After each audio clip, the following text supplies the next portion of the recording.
warahmatullahi wabarakatuh. Selamat pagi anak-anak, bagaimana kabarnya hari ini? Semoga kita dalam keadaan sehat selalu. Dan jangan lupa untuk tetap mematuhi protokol kesehatan jika kita memiliki kepentingan di luar rumah. Karena dengan tetap mematuhi protokol kesehatan, kita mampu terhindar dari penyebaran virus corona.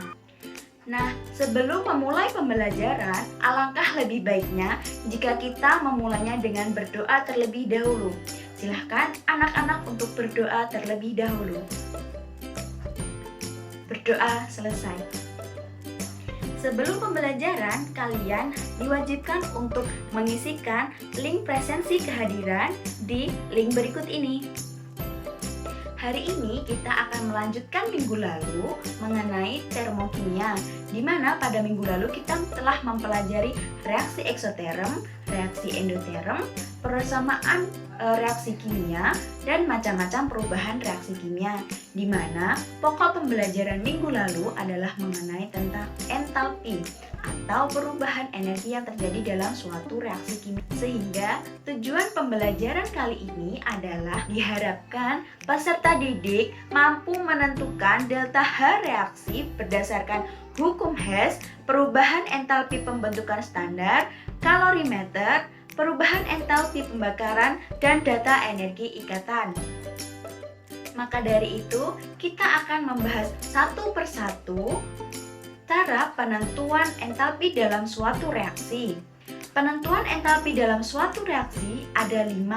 Yang pertama yaitu menggunakan kalorimeter. Yang kedua menggunakan berdasarkan data perubahan entalpi pembentukan standar atau delta HF. Yang ketiga berdasarkan hukum Hess. Yang keempat berdasarkan energi ikat rata-rata. Dan yang kelima menggunakan perubahan entalpi pembakaran dalam bahan bakar.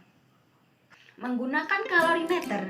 Kalorimeter adalah alat untuk mengukur perubahan kalor dalam suatu reaksi. Sehingga delta H atau perubahan reaksinya adalah delta H sama dengan min Q larutan plus Q kalorimeter. Dalam persamaan tersebut, dikarenakan sistemnya melepaskan kalor, maka tanda untuk perubahan sistemnya adalah negatif. Karena Q dalam kalorimeter terlalu kecil, maka sering diabaikan. Untuk Q pada larutannya, kita dapat menggunakan rumus Q sama dengan mc delta T, di mana M adalah massa dari larutan tersebut. Dalam termokimia, delta H dapat dihitung setara dengan minus Q total dibagi dengan mol. Sekarang, kita dapat melihat contoh soalnya sebagai berikut. Yang kedua, yaitu berdasarkan data perubahan entalpi pembentukan standar atau delta HF. Perubahan entalpi dapat dihitung dengan cara menentukan selisih entalpi pembentukan standar antara produk dengan pereaksi atau reaktannya. Maka, kita dapat menentukan delta H menggunakan rumus delta H sama dengan sigma HF produk dikurangi sigma HF pereaksi. Untuk delta HF senyawa pada suhu 25 derajat dan tekanan 1 atm, kita dapat melihat data sebagai berikut. Contoh soal, yaitu tentukan delta H reaksi sebagai berikut, yaitu reaksinya CH4 ditambah dengan 2O2 akan menghasilkan CO2 plus 2H2O. Di mana jika diketahui delta HF dari CH4 adalah minus 75 kJ per mol dan delta HF dari H2O adalah minus 285 kJ per mol, maka kita dapat menentukan delta H reaksi yaitu delta HF dari CO2 ditambah dengan delta HF dari 2 kali H2O dikurangi dengan delta HF dari CH4 ditambah dengan 2 kali delta HF O2, maka akan didapatkan hasil yaitu delta H reaksi bernilai minus 898 kJ per mol. Yang selanjutnya yaitu berdasarkan hukum Hess. Hukum Hess berbunyi bahwa kalau reaksi hanya bergantung pada keadaan awal dan keadaan akhir, tidak bergantung pada jalannya reaksi atau jumlah tahapan reaksi. Seperti contohnya reaksi pembentukan CO2. Ada dua cara untuk dapat menghasilkan CO2. Cara yang pertama yaitu di mana C direaksikan dengan O2 akan menghasilkan CO plus setengah O2, di mana delta H yang diperlukan dalam reaksi ini adalah minus 110,5 kJ per mol. Selanjutnya, hasil dari tahapan pertama akan menghasilkan CO2, di mana dalam reaksi tahap kedua ini memerlukan delta H sebesar minus 283 kJ per mol. Untuk cara yang kedua yaitu mereaksikan C plus O2, maka akan langsung terbentuk CO2, di mana delta H yang diperlukan yaitu minus 393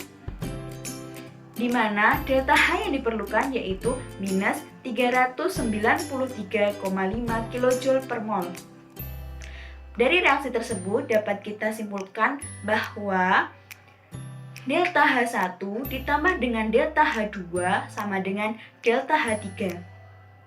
Untuk contohnya sebagai berikut, di mana pada soal tersebut diketahui bahwa delta H1 merupakan reaksi pembentukan CO, di mana delta H yang diperlukan yaitu minus 111 kJ, sedangkan reaksi yang kedua yaitu reaksi pembentukan CO2, di mana delta H yang diperlukan yaitu minus 283 kJ. Maka, bagaimana kita dapat menentukan entalpi pembentukan CO2?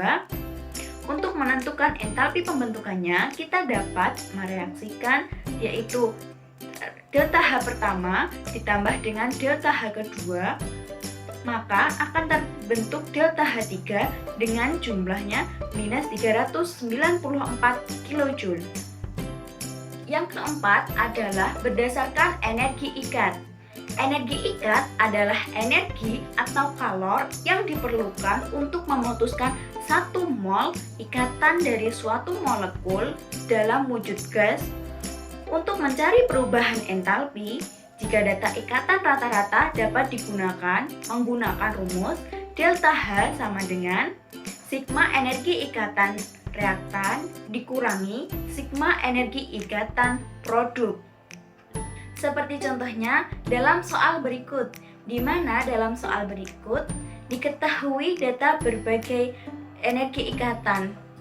Kemudian, berapakah delta H untuk reaksi C2H4 ditambah dengan HCl menghasilkan C2H3Cl? Sebelum menentukannya, kita harus mengetahui bagaimana struktur ikatan dari C2H4 ditambah dengan HCl menghasilkan C2H3Cl. Kita dapat melihatnya bahwa pada sisi kiri atau sisi reaktannya, struktur ikatannya kita dapat menemukan ikatan antara C dan H sejumlah 4 dan ikatan C rangkap 2 dengan C dan ikatan H dan Cl. Untuk sisi sebelah kanan kita dapat melihatnya bahwa ikatan C dan H sejumlah 5 ikatan dan ikatan antara C dan C serta ikatan antara C dan Cl. Untuk dapat mengefisiensikan dalam proses perhitungan, kita dapat mengurangi ikatan antara C dan H di sebelah kiri dikurangi dengan ikatan antara C dan H sebelah kanan, sehingga kita dapat menghilangkan ikatan C dan H sebelah kiri, dan untuk sebelah kanan kita hanya tinggal satu ikatan C dan H, sehingga yang perlu kita hitung adalah data energi ikatan antara C dan C rangkap 2 dan H dan Cl dikurangi dengan ikatan C dan H, ikatan C dan Cl, dan ikatan C dan C.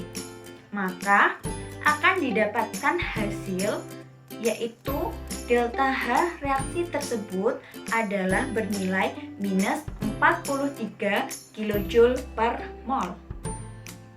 Yang kelima yaitu perubahan entalpi atau delta H pembakaran suatu bahan bakar, di mana reaksi pembakaran dibedakan menjadi dua, yaitu reaksi pembakaran sempurna dan tidak sempurna, di mana untuk reaksi pembakaran sempurna yaitu akan selalu menghasilkan CO2 dan H2O. Bahan bakar menghasilkan kalori yang berbeda sesuai dengan kandungan senyawa di dalamnya. Untuk dapat lebih memahaminya, kita dapat melihat contoh soal sebagai berikut ini. Kesimpulan dari pembelajaran kita hari ini adalah di mana untuk dapat menentukan delta H dalam suatu reaksi, kita dapat menggunakan beberapa cara, yaitu yang pertama menggunakan kalorimeter, yang kedua menggunakan berdasarkan data perubahan entalpi pembentukan standar atau delta HF, yang ketiga menggunakan hukum Hess, yang keempat menggunakan berdasarkan energi ikatannya, dan yang kelima berdasarkan perubahan entalpi atau delta H pembakaran bahan bakar. Sekian video pembelajaran untuk kali ini. Semoga anak-anak dapat memahami apa yang telah Ibu sampaikan dan dapat menerapkannya dalam kehidupan sehari-hari. Sekian dari Ibu. Wassalamualaikum warahmatullahi wabarakatuh.